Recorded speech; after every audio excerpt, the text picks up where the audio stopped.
जो सरकार चला रही है आरएसएस, मैं आरएसएस के प्रमुख मोहन भागवत को चेतावनी देती हूँ। इस जंतर मंतर के धरना प्रदर्शन में मैं आरएसएस के प्रमुख मोहन भागवत को चेतावनी देती हूँ कि हमारे पुरखों का इतिहास उठा के पढ़ लो, हमारे पुरखों का इतिहास उठा के पढ़ लो। 500 सूरवीरों ने 28,000 पेशवाइयों को काटा था। वो हम निर्धारण करेंगे, ये जो हमारी मांगे हैं अगर नहीं पूरी होती है, जिन मांगों को लेकर के हम यहाँ पे आए हुए हैं, अगर वो नहीं पूरा होती है तो फिर हम निर्धारण इसका करेंगे कि हमको क्या करना है। साथियों, इस देश का जो प्रधानमंत्री है वो बहरा हो चुका है, इस देश के जो राष्ट्रपति है वो बहरे हो चुके हैं।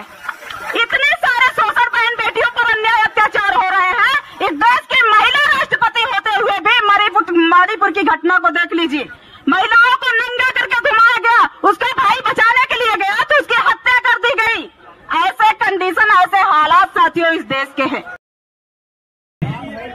आज 6 अक्टूबर 2025 देश भर से आए हुए सभी विद्यार्थी व बेरोजगार छात्रा स्कॉलर साथियों का भारत के राजधानी दिल्ली में ये जो जंतर मंतर पर विशाल धरना प्रदर्शन का प्रोग्राम चल रहा है, इस धरना प्रदर्शन में मैं सभी विद्यार्थी छात्राओं का हार्दिक अभिनंदन करती हूँ और मंचासीन साथी जितने राष्ट्रीय पदाधिकारी साथी हैं, मैं आप सभी का इस धरना प्रदर्शन में अभिनंदन करती हूँ और आप सभी को मेरा अभिवादन। जय मूल्यवासी। साथियों, आज हम लोग यहाँ पर क्यों आए हुए हैं?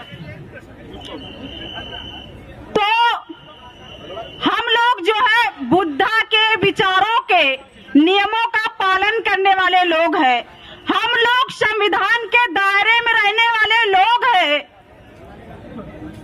और सरकार जो है असंवैधानिक काम कर रही है, हमारी शिक्षा को खत्म कर रही है, रोजगार को खत्म कर रही है, नौकरियों को खत्म कर रही है। इसलिए साथियों, लोकतंत्र में हमें पावर है कि हम अपनी बातों को रख सकें। साथियों, अभी स्कूलों को बंद किया जा रहा है, हर स्टेट में स्कूलों को बंद किया जा रहा है। 10 साल के अंदर 70,000 स्कूलों को, सरकारी स्कूलों को बंद किया गया और अभी प्राइवेट जो कॉलेज है, जो इंटर कॉलेज है, उनमें भी जांच चल रही है। क्या जांच चल रही है? पूछा जा रहा है प्राइवेट स्कूलों में कि क्या 12वीं तक मान्यता है, 12वीं तक मान्यता है। सरकार के लोग जाकर के वहां पूछ रहे हैं कि क्या 12वीं तक मान्यता है। तो जो स्कूल चल रहा है, इंटर कॉलेज चल रहा है, तो वहां के लोग कह रहे हैं, जो मैनेजर है, मैनेजर बता रहा है कि नहीं 12वीं तक तो मान्यता नहीं है, 10वीं तक है, नहीं 10वीं तक नहीं है, 8वीं तक है, हाँ 8वीं तक है। फिर 8वीं तक ही चलो, 10वीं का क्यों चला रहे हो, 12वीं का क्यों चला रहे हो? बंद करो। साथियों, कोई विद्यालय यदि सुचारू रूप से चल रहा है, बेहतर चल रहा है, शिक्षक पढ़ा रहे हैं, शिक्षार्थी पढ़ रहे हैं, शिक्षा अर्जन कर रहे हैं, तो शिक्षा लेना और शिक्षा देना कोई अपराध नहीं है। लेकिन वो क्या कह रहे हैं? मान्यता नहीं है तो बंद करो। साथियों, सरकार की रिस्पॉन्सिबिलिटी है, अगर कोई विद्यालय बेहतर चल रहा है तो सरकार की रिस्पॉन्सिबिलिटी है कि उसको मान्यता दे, ये नहीं कि बंद करे। साथियों, शिक्षा हमारा संवैधानिक अधिकार है, शिक्षा हमारा मौलिक अधिकार है, शिक्षा हमारा जन्म सिद्ध अधिकार है। लेकिन शिक्षा से जो है ये सरकार, जो वर्तमान सरकार है, वो शिक्षा से वंचित कर रही है। साथियों, सरकारी स्कूलों को, प्राइमरी विद्यालय को जो है वो मर्ज करके वो बंद कर रही है। वो कह रही है कि अगर किसी भी स्कूल, किसी भी सरकारी स्कूल में यदि 50 से कम विद्यार्थी है तो उस स्कूल को जो है बंद किया जाए। साथियों, इतनी संख्या में जो है लोग बढ़ रहे हैं, लोगों की जो आबादी है वो बढ़ रही है देश में, तो जो है स्कूल में विद्यार्थी जो है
होते हैं।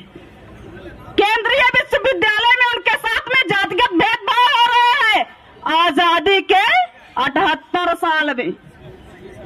यह समस्या है साथियों। सरदार भगत सिंह कहते हैं कि बहरों को सुनाने के लिए, बहरों को जो है सुनाने के लिए एक वर्ड भूल रहा है अभी, धमाके की जरूरत होती है। कभी धमाके की जरूरत होती है, बहरों को सुनाने के लिए कभी धमाके की जरूरत होती है। तो साथियों, इस देश का जो प्रधानमंत्री है वो बहरा हो चुका है। इस देश की जो राष्ट्रपति है वो बहरी हो चुकी है। इतने सारे शोषण बहन बेटियों पर अन्याय अत्याचार हो रहे हैं। इस देश की महिला राष्ट्रपति होते हुए भी मणिपुर की घटना को देख लीजिए। महिलाओं को नंगा करके घुमाया गया, उसका भाई बचाने के लिए गया तो उसकी हत्या कर दी गई। ऐसे कंडीशन, ऐसे हालात साथियों इस देश के हैं। इसलिए साथियों, हम लोगों को इस बात को जानने और समझने की जरूरत है और यह जागृति पूरे देश में फैलाने की जरूरत है। साथियों, मैं ज्यादा समय ना लेते हुए अपनी बातों को विराम दूंगी कि अगर जालिम से खंजर आजमा लेते तो अच्छा था। अगर जालिम से खंजर आजमा लेते तो अच्छा था। लहू में डूब कर बीड़ा उठा लेते तो अच्छा था। अगर जालिम से खंजर आजमा लेते तो अच्छा था। लहू में डूब कर बीड़ा उठा लेते तो अच्छा था। वो लोहा जिससे बनती मेरे पाँव की बेड़ी, उसी को मोड़ कर खंजर बना लेते तो अच्छा था। मोड़ कर खंजर बना लेते तो अच्छा था। साथियों, इस देश में जो है, जो सरकार चला रही है आरएसएस, मैं आरएसएस के प्रमुख मोहन भागवत को चेतावनी देती हूँ। इस जंतर मंतर के धरना प्रदर्शन में मैं आरएसएस के प्रमुख मोहन भागवत को चेतावनी देती हूँ। हेलो, मोहन भागवत कहाँ से कट रहा है?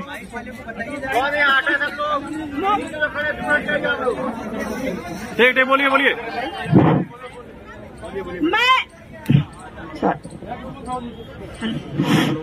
हेलो, मैं इस जो है धरना प्रदर्शन से आरएसएस के प्रमुख मोहन भागवत को चेतावनी देती हूँ कि हमारे पुरखों का इतिहास उठा के पढ़ लो। हमारे पुरखों का इतिहास उठा के पढ़ लो। 500 सूरवीरों ने 28,000 पेशवाइयों को काटा था। वो हम निर्धारण करेंगे, ये जो हमारी मांगे हैं अगर नहीं पूरी होती है, जिन मांगों को लेकर के हम यहाँ पे आए हुए हैं, अगर वो नहीं पूरा होती है तो फिर हम निर्धारण इसका करेंगे कि हमको क्या करना है। इसी के साथ साथियों, मैं मेरी बातों को विराम देती हूँ। आप लोगों ने सुना, इसके लिए आभार, धन्यवाद। जय मूल्यवासी, जय भारत।